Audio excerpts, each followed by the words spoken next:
We've all got two wolves in us, a good one and a bad one, and they both want to eat. The best I can tell, we just got to feed that good one a little more than the other one. Happiness is an emotional response to an outcome. If I win, I will be happy. If I don't, I won't. It's an if-then, cause and effect, quid pro quo standard that we cannot sustain because we immediately raise it every time we attain it. You see, happiness demands a certain outcome. It is result reliant. And I say if happiness is what you're after, then you're going to be let down frequently and you're going to be unhappy much of your time. Joy, though, joy is a different thing. It's something else. Joy is not a choice. It's not a response to some result. It's a constant. Joy is the feeling that we have from doing what we are fashioned to do, no matter the outcome.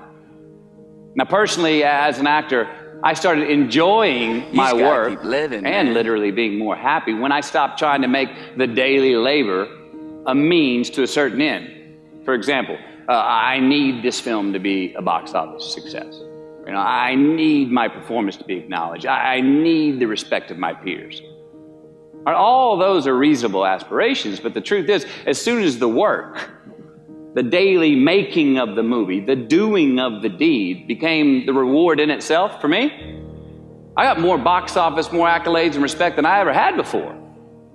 See, joy is always in process. It's under construction. It is in constant approach, alive and well in the doing of what we're fashioned to do and enjoying it. Now, the easiest way to dissect success is through gratitude.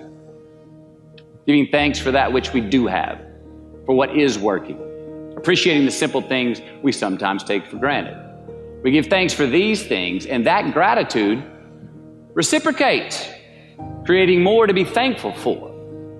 It's really simple, and it works.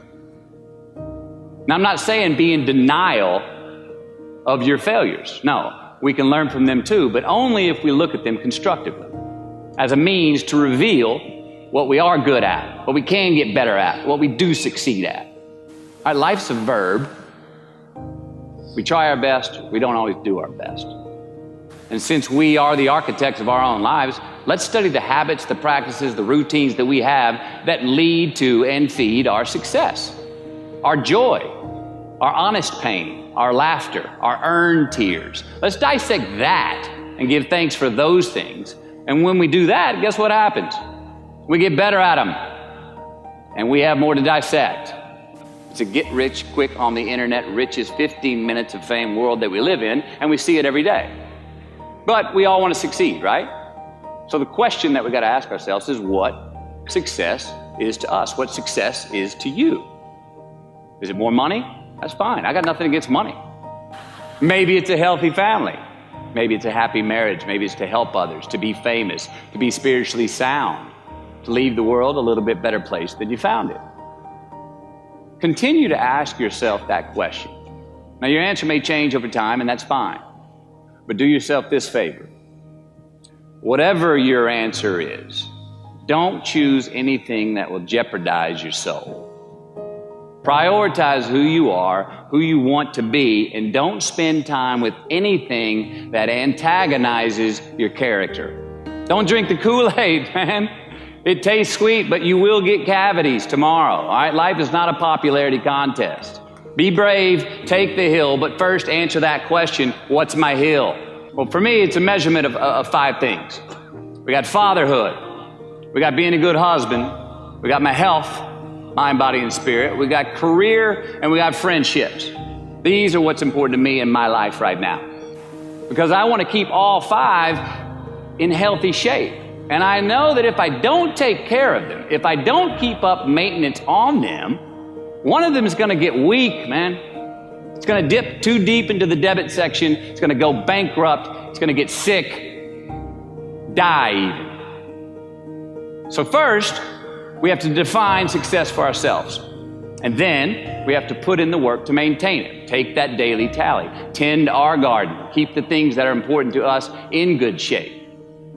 Defining ourselves by what we are not is the first step that leads us to really knowing who we are. You know that group of friends that you hang out with that they really might not bring out the best in you? You know, they gossip too much, or they're kind of shady. They really aren't going to be there for you in a pinch. Or how about that bar that we keep going to that we always seem to have the worst hangover from? Or that computer screen, right? That computer screen that keeps giving us an excuse not to get out of the house and engage with the world and get some real human interaction. Or how about that food that we keep eating, the stuff that tastes so good going down, it makes us feel like crap the next week, we feel lethargic and we keep putting on weight? Well, those people, those places, those things, stop giving them your time and energy. Just don't go there. I mean, put them down.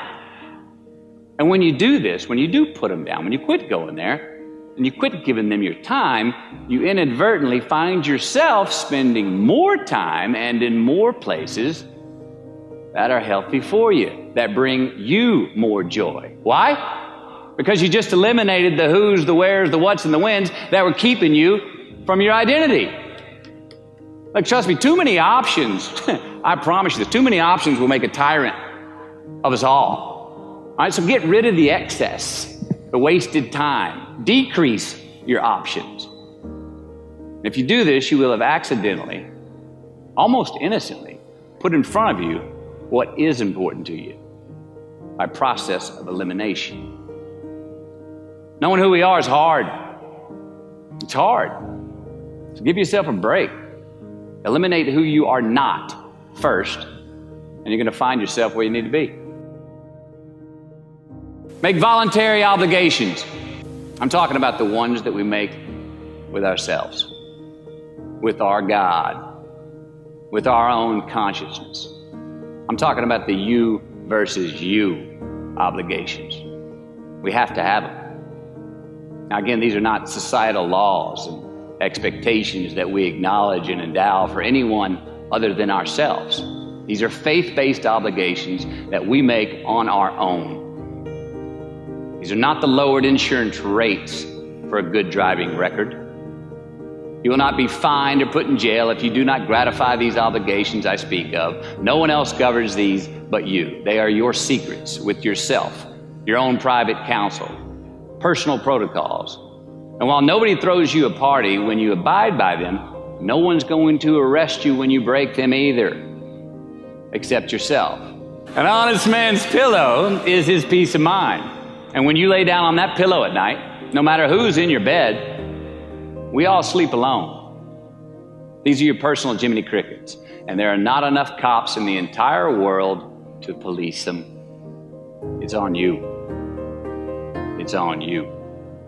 We do our best when our destinations are beyond the measurement, when our reach continually exceeds our grasp, and when we have immortal finish lines.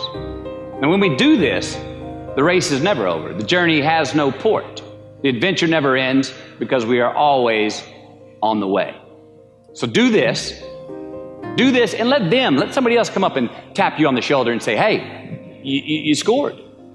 Let them run up and tap you on the shoulder and say, man, you won. Let them come tell you, you can go home now. Let them say, I love you too. Let them say, thank you.